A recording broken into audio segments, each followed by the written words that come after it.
Batı elmas sırtlı çıngıraklı yılanlar çoğunlukla Amerika kıtasında bulunan ve en cesur insanları bile korkutabilen hayvanlardır. Zehirli örümcekler, akrepler ve çoğunluğu insanlarda önemli ve hatta bazı durumlarda ölümcül yaralanmalara neden olabilen bir dizi zehirli kertenkele türüyle birlikte Amerika'nın güneybatısında en çok bilinen sürüngenler arasındadır. Bölgede ayrıca dağ aslanları, siyah ayılar ve çakallar da dahil olmak üzere çeşitli büyük yırtıcılara da ev sahipliği yapmaktadır. Elbet bunların hepsi doğru koşullar altında insanlar için de tehlike oluşturabilir. Bu bölgede vahşi yaşamla ilgili riskler 2018 yılında ortaya çıkmıştır. Texas, Corpus Christi'de yaşayan Jeremy Sturtfire, karısına bahçe işlerinde yardım ederken 1 metre uzunluğunda bir çıngıraklı yılana rastladı. Hayatının akışını sonsuza denk değiştirecek bir karşılaşma. Dünya Sağlık Örgütü'ne göre dünya genelinde her yıl tahminen 5,5 milyon yılan ısırığı meydana gelmektedir. Bu vakaların 2 milyon 700 bin kadarı zehirlenmeyle sonuçlanmaktadır. Bu vakalardan yaklaşık 138 tanesi ölümle sonuçlanmıştır ve yaklaşık 400'ü ise kalıcı sakatlık yaşamıştır. Karşılaştırmalı olarak ABD'de her yıl rapor edilen 70 ila 80 yılan sokması yüksek bir sayı gibi görünebilir. Elbette küresel istatistiklere göre kıyaslandığında çok sönük kalmaktadır. Ancak yılan ısırığı yönetimine ve önlemesine özellikle de çok fazla etkilenen bölgelerde daha fazla dikkat edilmesi gerektiğinin altını çizmekten bahsediyorum. 2018 yılının 14 Mayıs'ında huzurlu bir gün olarak başlayan olayda genç, mutlu bir evlilikleri olan Teksaslı çift Jeremy ve Jenny'di. Öğleden sonra yapılacak bir aile barbeküsü öncesi bahçe işleriyle uğraşıyorlardı. Ancak huzurlu günleri birkaç dakika içerisinde kesintiye uğradı.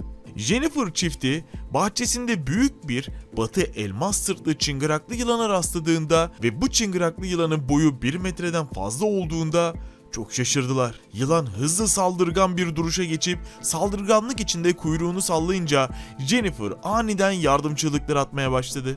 Bu arada zehirli olmayan sıçan yılanlarıyla başa çıkmaya alışkın olan kocası Jeremy, yılanı tehlikeden uzaklaştırabileceği umuduyla bir kürekle onu kurtarmaya koştu.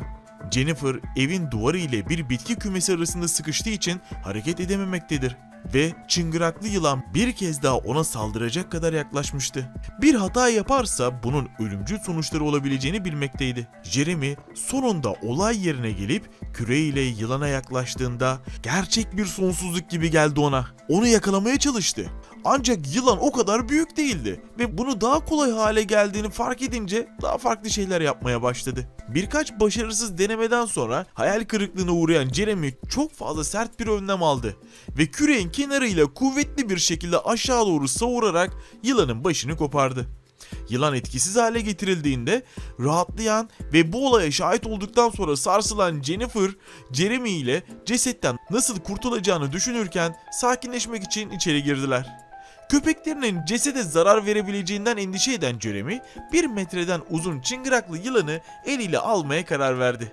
Ve bunu yapmasının hala mevcut olan tehlikeden habersiz olduğunu farkında değildi. Tam yılanın başına almak için eğildiği sırada akla hayale gelmeyecek bir şey oldu. Yılan içgüdüsel olarak havaya sıçradı ve dişlerini Jeremy'nin eline geçirmeyi başardı.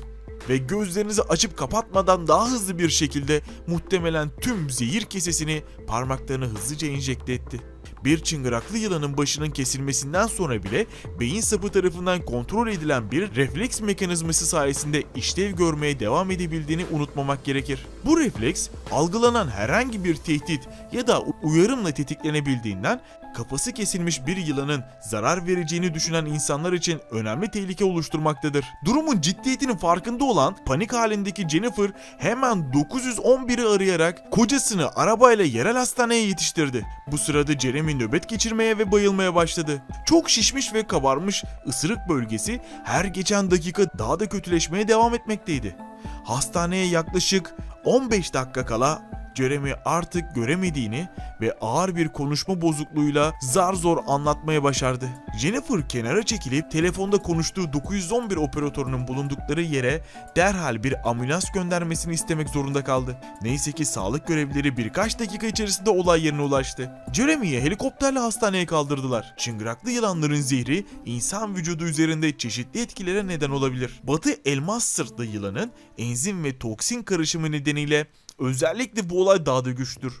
Bunların arasında miyotoksinler, hemotoksinler ve nörotoksinler bulunmaktadır. Bu toksinler iç kanama, nörolojik sisteme zarar verme ve ısırık yeri çevresindeki kas ve dokulara zarar verme dahil olmak üzere vücuda ciddi zarar verme potansiyeline sahiptir. Halsizlik, uyuşma, karıncalanma ve hızlı kalp atışı ani belirtilerden bazılarıdır ve ciddi vakalar felç, solunum yetmezliği ve hatta ölümle sonuçlanabilir. Kısa bir muayeneden sonra doktorlar Jennifer'ı Jeremy'nin durumunun kritik olduğunu ve bu ısırığın ölümcül olma ihtimalinin bulunduğunu bildirdiler. Üstelik bu Crowfire olarak bilinen güçlü bir panzehirden önemli miktarda almış olmasına rağmen gerçekleşebilirdi. Batı Diamondback çıngıraklı yılan ısırığıyla panzehiri zehri nötralize etmeye ve semptomların şiddetini azaltmaya yardımcı olarak iyileştirme şansını arttırabilir. Birkaç saat sonra Jeremy böbrekleri zehrin şokuna teslim olmaya başladı. Onu hayatta tutmak için acil diyaliz ve çeşitli antibiyotikler gerekecekti. Daha sonra aldığı süper doz zehirle mücadele etmeye yardımcı olmak için 26 doz en pahalı panzehirden verildi. Olayın gerçekleşmesinden kısa bir süre sonra hikayesi viral hale gelen ve birçok kişi kafası kesilmiş bir yılanın hala ısırabileceği fikrine inanmadı. Bu arada Jeremy savaşmaya devam etti. Ayakta duramayan ve ciddi tıbbi müdahale gerektiren panzehirin maliyeti ve tıbbi masraflar şimdiden yaklaşık 60.000 dolara ulaşmıştı. Stoffi'ler masrafların karşılanmasına yardımcı olmak için bir GoFund kampanyası başlatarak ABD'deki sağlık masraflarının talihsiz gerçekleştiğini daha da vurgulamak istediler. Jennifer daha sonra doktorlardan Jeremy'nin iki parmağının amputasyon gerekecek kadar ağır hasar gördüğü haberini aldı. Jeremy bu habere rağmen iyimserliğini korudu ve ölümcül olabilecek bir sonuca kıyasla bunu küçük bir fedakarlık olarak gördü. Bu yüzden de zorlu bir iyileşme süreci boyunca sahip olduğu her şeyle savaşmaya devam etti. Jeremy'nin kararlılığı ışık bir ay sonra nihayet meyvesini verecekti. Böbrekleri yeniden çalışmaya başladı.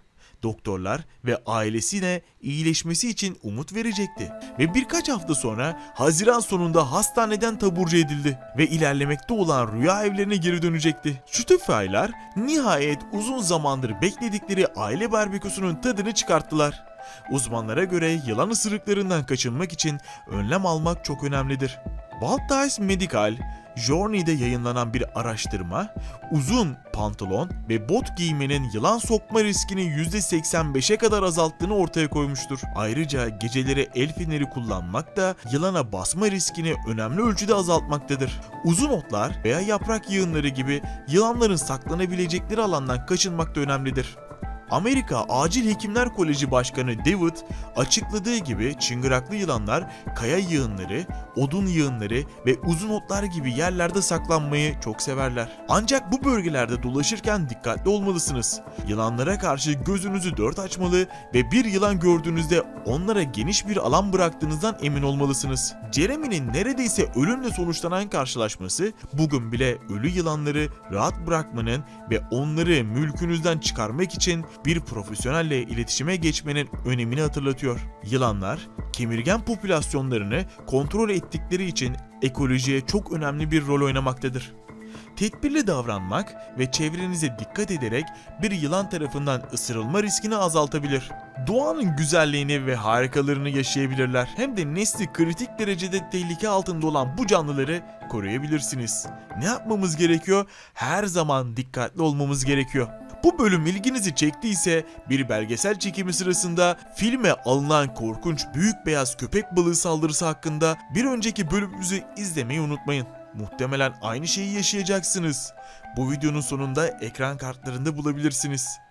Abone olup bize destek verirseniz çok mutlu oluruz. Kendinize iyi bakın. Güle güle.